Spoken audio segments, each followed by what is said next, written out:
the heart of Nigeria, the Middle Belt has become the backdrop of a dire and destabilizing crisis. What began as local disagreements over land and resources between herders and farmers have transformed into a national emergency rooted in climate pressure, unchecked weapons, proliferation, and also governance gaps. This crisis now threatens food security, social cohesion, and Nigeria's future. In Benue and Plateau alone, hundreds have been killed, millions displaced, and Nigeria's food basket has been left gasping. This week, News Central convened a town hall in Jos, a live forum where community voices, security officials, and conflict analysts met to lay bare the tragedies, tensions, and also the path forward. Moderated by News Central's lead correspondent Bernard Akede, the conversation was raw, urgent, and unflinchingly honest. Let's take a look at this News Central package put together by Amoni Balani, and we'll be back to start our conversation. Ladies and gentlemen, we want to say good morning to you. At the Middle Belt Town Hall series organized by News Central on the Plateau, the experiences shared by victims were not only shocking, but also emotional. We are tired. This thing has pained me. That day that we stood and talk so that we arrange the peace with them is that very day they will all again to go and attack another village. This issue keep on repeating, killing and discrimination of Fulanis, animal poisoning, roastling of animal, butchering of animal, and then the media is taking sides. Media is not reporting what is expected because when something happened to Fulani, you hardly see it or hear it in the media. Thank God for News Central for what you're doing. Unfortunately, you are very young. You started in 2017 or thereabout. But these atrocities have been going on for many years. 2019, I spent 162 days in prison for my uncompromised reportage. And when I was stepping into Kaduna prison, the first thing I wanted to see were the terrorists that have been terrorizing our people. I didn't find any. I heard my dear sister, Mariam, saying ethnic profiling. That's not true. In 2021, the executive governor of Katsina State, Bello Masari, said that the so-called bandits are Fulanis like him and they are Muslims like him. The Sultan in 2022, during the inauguration of Magban in Abuja Central Mosque, he said that Magban should call the Fulanis to order for banditry. I didn't say it. So should we now say that the Sultan was ethnically profiling the Fulanis? On that very day, they killed one of my uncle, they butchered him, and they also ate his meat. They cook his meat and eat it. If I were talking now, they'll say, you are a Fulani man.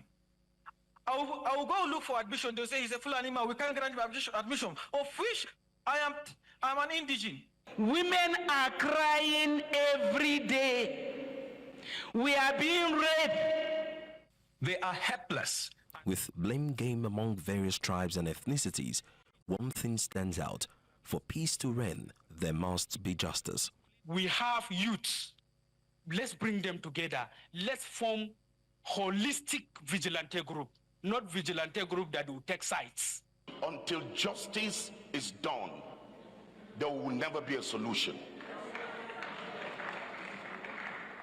If you get a Fulani man that is a killer, deal with him as a killer. If you get a bureau man that is a killer, deal with him as a killer. And this will come to an end. For the security operatives and the government, achieving peace in Nigeria's Middle Belt requires a collaborative effort. The areas where all these crises are taking place are vast. We cannot have security in every single place. And even if we do, if somebody wants to kill another person, or vice versa, it cannot be stopped until we agree to stop all the killing. That being said, as Commander of Operation Safe Haven, I want to assure everyone that we will be just, there will be equity, and we will be fair to everyone. But we need the help of each and every person. If you are aggrieved, report to the nearest security agency. And I'm giving you assurance. When you report, we act on all these reports. But one thing that is sure here is the fact that there's some complexity in the issues that have been raised that is beyond us dealing with it as Plateau State government. However, there are much efforts that are being put in place to address these issues once and for all. whoever you are, wherever you are in the world, our appeal from News Central and my appeal personally to you will be, please, I beg you, let the violence stop. Let there be peace. Let peace reign supreme in the land. It is expected that these engagements will bridge the gap between the government and citizens and lay the groundwork for lasting peace in the Middle Belt region. In Lagos for News Central, Igbalani Omoni. In just community leaders, residents and clergy, and also security personnel gathered under one roof to speak about decades of escalating violence, as you can see there from that footage. And all of this inside of the Middle Belt.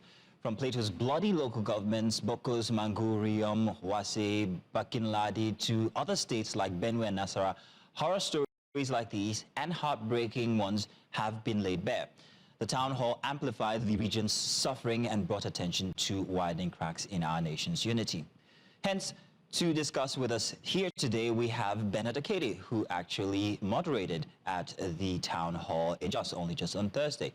Bernard, you're welcome. Thank you very much for joining us. I must say that I am jealous of your job. You get to travel all across Nigeria. I'm sure that you think differently. You say it's all work, but I think that it's very enjoyable. Isn't it, Bernard? I'll agree with you on one hand. Yes, this is enjoyable, but on the other hand, trust me, it's all work. I wish we had more time to actually enjoy the states we travel to. I'll take your job. But it's work from the moment we land, almost till takeoff. I'll take your job anytime over this. But tell us, what was it like when you met with the people who had grievances regarding the situation of things in the Middle Belt there at the town hall?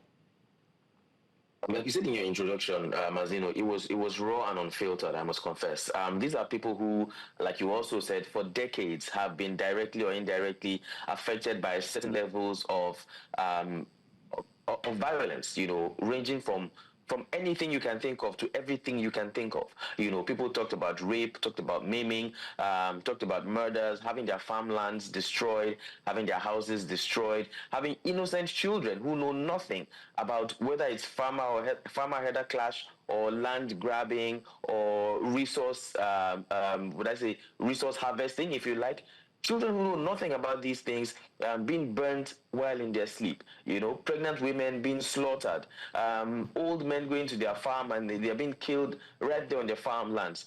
So this was a chance for all and sundry basically to come forward and speak of what exactly has been affecting them in ways that people have not seen or heard before. It was a chance for them to speak directly to government officials who are involved, to speak directly to security operatives. As you saw in that clip, we had the GOC, that's the General Officer Commanding 3rd Division, who's the head of Operation Safe Haven, which is a coming together of all the possible security operatives in the land, you know. So it was a chance for these people to speak out to those who, I wouldn't want to say have their destinies in their hand, but those who control the situation at the moment, if you want to put it that way. And I must confess to you again, to answer your question, it was quite touching. It was heart-wrenching. Stories that are rather heard and not experienced. As a matter of fact, stories that shouldn't be heard, you know, is what we heard on Thursday. And again, to wrap this up, it's coming from a region that used to be and should be peaceful. Plateau State is called the home of peace and tourism. And if you go there, based on the weather, the greenery, the mountainous regions, the landscape, you can see for yourself why it's called that. Unfortunately, it doesn't look like that anymore because of these killings. Bernard, let me welcome our second guest. We have joining us Ms. Iya Chava, co-founder, CESO Empowerment Foundation and convener Middle Belt Concerns. Iya, you're welcome. Thank you very much for joining us on such short notice. We do appreciate this. Thank you very much. Now, Iya, I was talking with Bernard from only just a minute ago, and I want to ask him one question further, and then I'll be coming to you. Now, Bernard, there seems to be a rhetoric that we were only introduced to at the town hall only just this Thursday.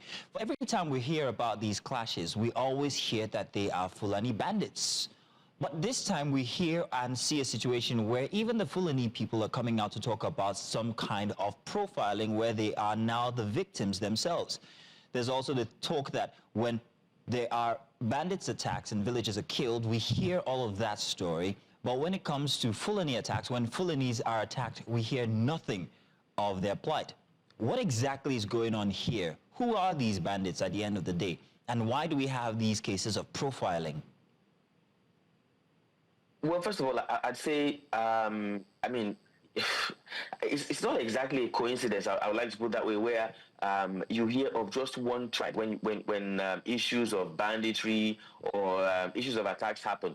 Like the religious leader in white who came forward to speak, right? And he said in several states, if you go to Kaduna, you will hear Fulanis. Kano, you hear Fulanis. Benue, you hear Fulanis. You know, almost in my state, in Edo State, you hear the same thing. In Delta, you hear the same thing. You know, so if there's an Arabic saying, you know, that if 5 people call you a horse, you can ignore. But when 10 people begin to call you a horse, then you probably should go and buy a saddle. It means that there's some element of truth in the stories that have been flying around, right? So yes, I think the Fulani group need to be called to order. But then again, it was clearly stated that it's not entirely all Fulanis who are guilty of this, right? It's possible that there is a breakaway section.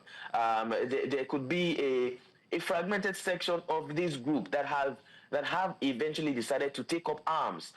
Some say it could be for land grabbing. Some say it could be for just for militia reasons, right? And these are the groups that need to be checked. However, the Fulani people who came, that's those representing the Fulani group who came forward, the young lady and the man who came and said there's been ethnic profiling and that there's not been just reportage by the media. To some extent, I think they may have a point, because there's not so much information going out talking about whether or not the Fulanis are being attacked. I said to some extent, right? But generally, I wouldn't say that the media generally has profiled them and has neglected them. Because again, it was also stated at the town hall meeting that these breakaway factions, like I mentioned, attack everybody, regardless of whether you're Christian or Muslim, whether you're Birom or Jukum or Fulani.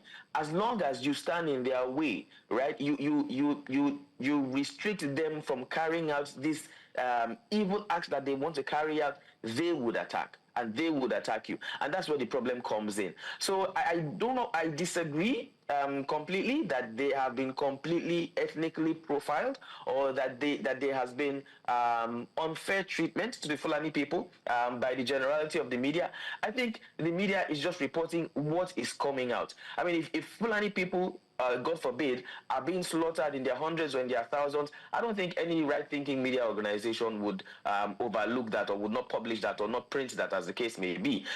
What is making it to the media is what the media is seeing and is what the people are putting out there. I think that's the best way I can put it. Okay. Now, Iya, let's come to you. Let's take a look at the balance between grief and hope here.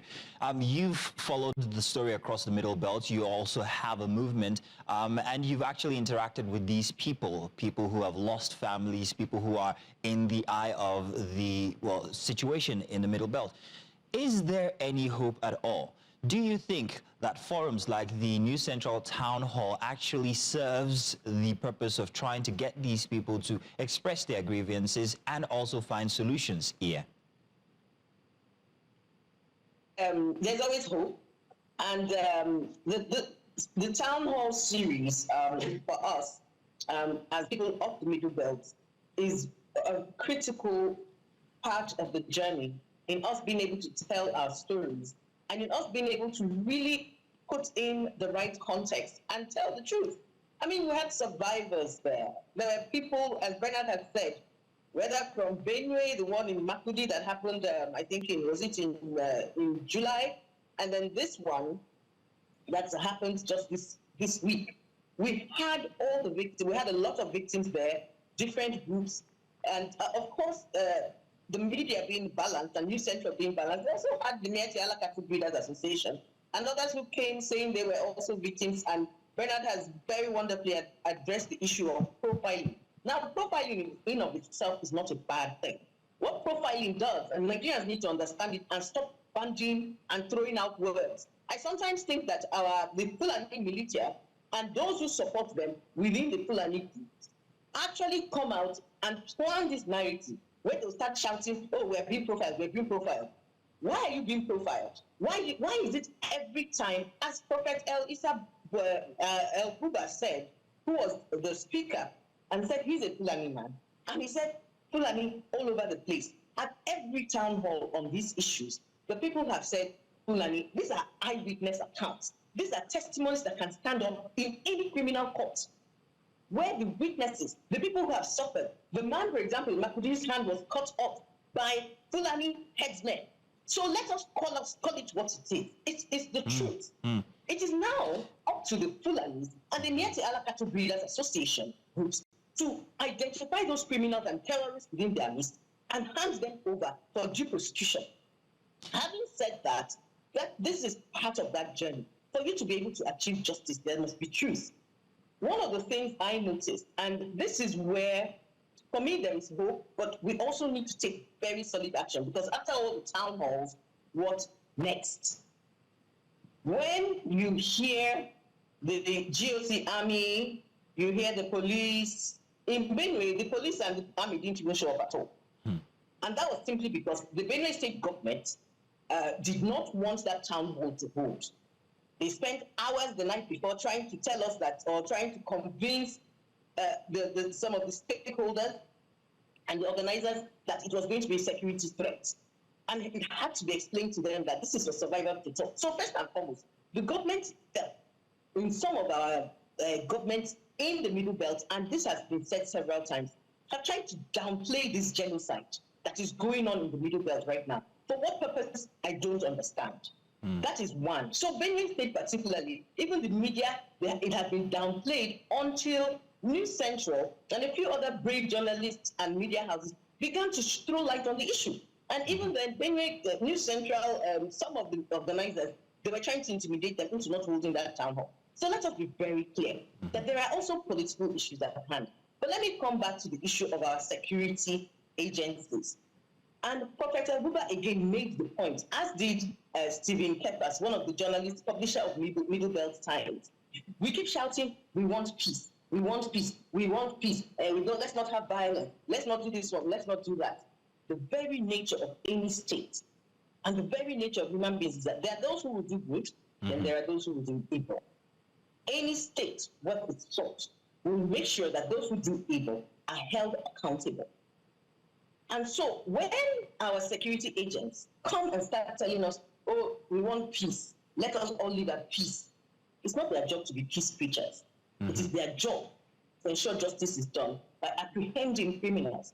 Several times across the Middle Belt. When they apprehend those terrorists. Hello? Yes, I wanted to jump in there and say something. Let me just finish that thought. Go ahead then. Let me just finish that thought. And it was attested to at the Middle Belt that there is this idea, and there is some evidence that the security agencies are lopsided in how they handle these things. They allow Fulani militia and terrorist Fulani headsmen to go around with high-grade weapons like AK-47s, but they go around arresting the communities, the farming communities, Middle Belt entities, who maybe have machetes just to try and defend themselves should they get attacked.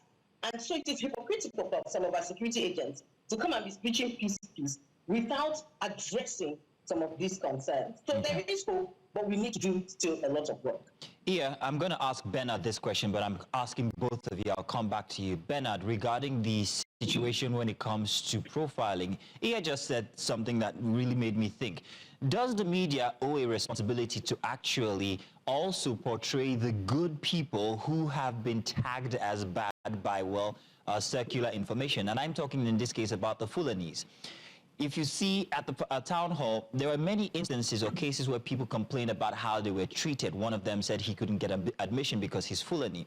Yes, him being Fulani and being refused admission is only because of the fact that there are informations being paraded about that vicinity or that area that the Fulani are bad. So what responsibility does the media have when it comes to dissuading such profiling? Because we're also harming the good ones.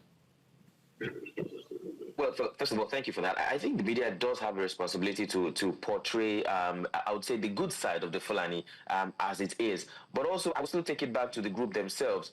They also owe it as a responsibility to themselves, you know, and the well-meaning Fulani people around the globe to come forward. right, and spearhead this change. Already there's I wouldn't call it a stigma, but there's a stain on the Fulani name, right, such that the moment you see somebody herding, would I say, a flock of cattle, a flock of animals, the first thing you'll say is Fulani. And the moment you mention that word, that term, there's a stigma attached to it already because of what's going on. So while the media can do what it can do in terms of portraying, I would say again, the good side of the Fulani, I think they themselves owe it as a duty to themselves and to the rest of the world to show that they are not, that this is not an intentional thing, if you want to put it that way, that there's a breakaway faction possibly that is causing this mayhem across the country. Now, somebody like Prophet El Buba, who came forward saying he is equally Fulani, but he's been using his own platform, his church, his social media platforms,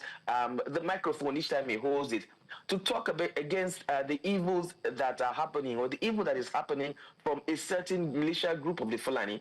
He is one person who is using his platform to do that, and the media constantly goes to him, or he also comes to the media. I think the rest of the group should do the same by coming to Bernard, the media, giving the media the chance. When you say the rest of the group, it now makes it seem like as if the authorities, the police and the army can sit back and then, the rest of the group should take care of their name. What about the accountability that Ia just spoke about here? Are they arresting people? Have people been brought to book? They were at the town hall, weren't they? What did they say about accountability and people who have been caught? Are people in prisons? Are people in jails? Are people that are awaiting judgment? We've heard very little about their efforts and what they have done so far in the case of the Middle Belt. Exactly. I was getting to that. Now, I was going to say that if the security operatives have not been apprehending the so-called criminal elements among the Fulanis, then there's a question asking, what have the Fulani themselves been doing in the case of, or in trying to push out these criminal elements, so to speak? I mean, if you live in a compound, I'll use this narrative, or rather this analogy to explain. If you live in a compound or a village, small niche community where everybody knows everybody, but at some point, some kind of, evil begins to creep up from that compound, I think it's not out of place to say that those of you who want good to continue to thrive can push out the evil ones so that security operatives can eventually apprehend them. If the security operatives say it's difficult to find them, that's one. But secondly, of course, yes, there have been claims that security operatives have been either lackadaisical or have been taking sides or have, for some reason, just been turning a blind eye towards what the issue is. So yes, that's where the question now comes in. Several of the speakers yesterday did say that if we truly want peace, there cannot be peace without justice, right? So if you say we want peace, where are those who have been arrested? Where are those who have been apprehended? Where are those who have been charged to court, right, concerning these issues? And I think that's where a lot of people are having serious grievances concerning this issue. You arrest a man who's trying to defend himself by picking up sticks and machetes for trying to defend himself, right? But then we do not get to see the arrest of the attackers. Okay. We do not get to see, even if we see, we don't get to see it enough. And I think that's where the challenge comes. Bernard, apologies, we're almost out of time. I want to ask Ia one final question. Ia, now, there are so many narratives coming out now, whether it is a land grab situation, whether it is cattle rearing situation. What exactly are the main problems? There is also talk of it being minerals or resources in the case of Jos, for instance, or Plateau State, for instance. But what exactly is at the heart of these attacks? Well, that just goes to show you, at the heart of these attacks, to be honest, it's state failure of governance. Because it is not our job as civil society workers, as media, to begin to speculate as to what is the cause or what is not the cause. What we're presenting is what we're seeing on the ground and what eyewitnesses are saying. So, of course, we can drive our narratives from there. But it is back on the security agencies and the Nigerian government and our state government, whose number one duty is to protect the lives and properties of Nigerian citizens who voted for them and who pay them such huge tax, to basically do work, investigate, to apprehend, and to make press conferences and statements telling us they've caught these people, this is what they did. We see this in every other sane country.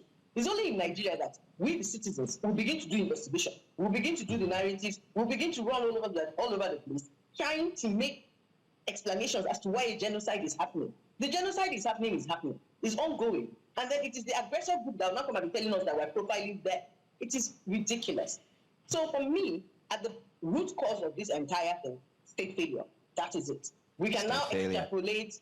There are minor mining issues. There's land grab. There's genocide going on as a result of as a precursor to all of these things, and we can see some of the evidence there.